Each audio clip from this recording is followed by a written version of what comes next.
What happens when one of the world's most influential pop icons slips into a jacket that hasn't seen the light of day for 3 decades? Have you ever witnessed a single piece of clothing ignite an unstoppable wave of desire, nostalgia, and cultural revival all at once? Picture this.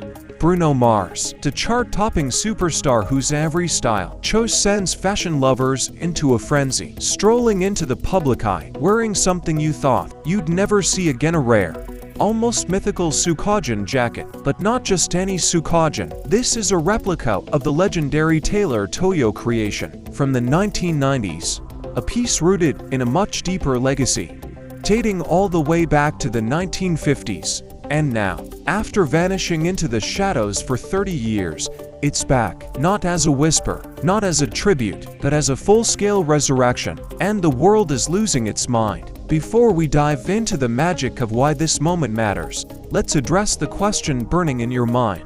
Why does this jacket, among the countless things Bruno Mars could have worn, trigger such an emotional and cultural earthquake? The answer lies in the intertwined DNA of music, style, and memory. Fashion historians, collectors, and vintage enthusiasts have long guarded the Sukajan as a sacred artifact.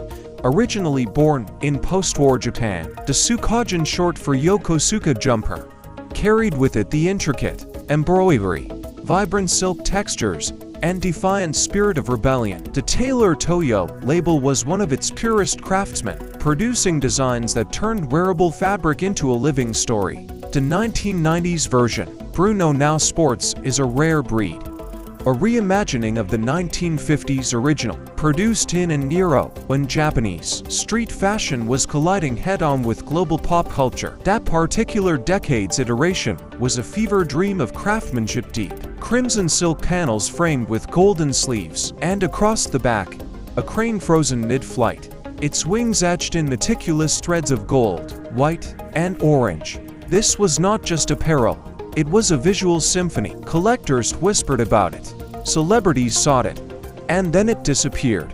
Tailor Toyo never reissued it. Until now. And here's where the plot twists. The revival isn't just an archival nod for the fashion faithful. No, it has exploded into a modern-day phenomenon thanks to one man's decision to slip it over his shoulders. When Bruno Mars was spotted wearing this jacket complete with his signature swagger, pearl necklace, oversized white sunglasses, and a grin that said he knew exactly what he was doing, the internet lit up like a neon street in Shibuya. TikTok feeds flooded with fan edits. Instagram reels loop endlessly with slow-motion close-ups of the embroidery. Twitter threads dissected every stitch. It's not an exaggeration to say that anything Bruno Mars wears instantly becomes aspirational. He's not just a singer, he's a curator of cool, a living brand. His track record speaks for itself. Remember the retro silk shirts after Versace on the floor, the 70s flared trousers during the Leave the Door Open era. The man could wear a paper bag and have it sold out in under a week. But this time, it's different. This time, it's not about setting a trend, it's about reviving history. The shock of seeing the Sukajan in such a high-profile spotlight is emotional for those who've studied its lineage. Imagine finding a long-lost vinyl record from your favorite band, pressed decades ago, remastered, and suddenly played live again. That's what this reissue feels like. Tailor Toyo has not released this specific jacket for 30 years, 3 whole decades, where fashion moved through countless waves, yet the legend remained locked away. And now, as if some cosmic alignment took place, it emerges into a world obsessed with vintage revival, streetwear nostalgia, and cultural authenticity. Even more astonishing is how Bruno Mars chose to present it, not on a red carpet, not in a glossy editorial, but in a playful, chaotic Japanese shopping spree scene, surrounded by candy-colored packaging, neon signs, and friends flashing peace signs. The jacket feels alive, at home in the very streets and stores that inspired its original creation. It's not framed in a glass case, it's in motion, bending and catching light. The embroidery shimmering under fluorescent store lamps. This is the Sukajan as it was meant to be worn, not as a museum piece, but as a living, breathing part of someone's life. The emotional reaction has been fierce. Older fans, who remembered the original Tailor Toyo designs, are struck with a wave of nostalgia so strong it feels like a physical pull. Younger audiences, who may have never even heard the word Sukajan before, are discovering it through Bruno's effortless charisma. And in this cultural crossfire, demand for the jacket has gone nuclear. Vintage hunters are scouring second-hand markets, fashion blogs are rushing out think pieces on the return of the Sukajan, and, inevitably, counterfeit versions are beginning to appear, proving once again that when Bruno Mars wears it, the world wants it. But beneath the hype lies something deeper, a rekindled respect for craftsmanship. In an era drowning in fast fashion, each Sukajan tells a story not just through its patterns, but through the countless hours of skilled embroidery, the choice of silk, the weight of tradition in every scene. When you see Bruno wear it, you're not just seeing a celebrity look good, you're witnessing a 70-year legacy stitched into the fabric, worn like armor in a modern world that often forgets the beauty of patience in creation. And here's the most thrilling part.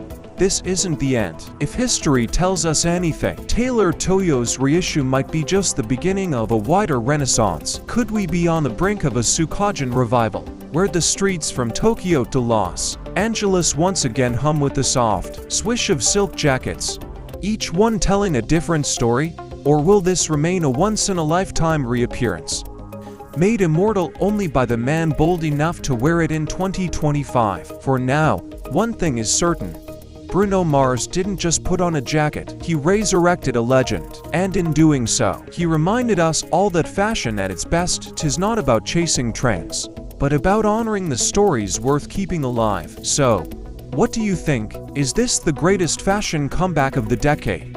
Or just the opening act for something even bigger? Drop your thoughts in the comments, hit like if this made you want to hunt down your own piece of history. And don't forget to subscribe.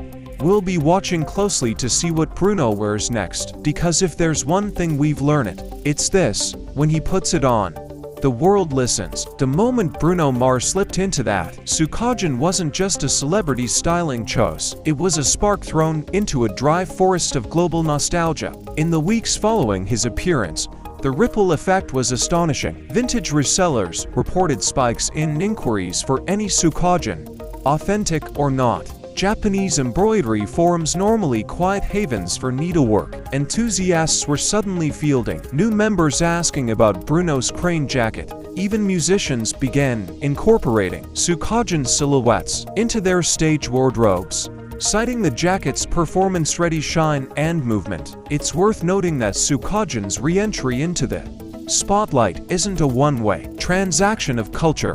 The jacket has always been a hybrid of fusion between Japanese craftsmanship and Western bomber jacket silhouettes. Born in the chaotic aftermath of World War II, U.S. soldiers stationed in Yokosuka brought home these embroidered souvenirs, bridging continents through wearable art. Over decades, Sukajan became a canvas for rebellion, romance, and regional pride. Seeing it now, in 2025, perched on the shoulders of a global pop star, feels like the circle closing. Why Bruno?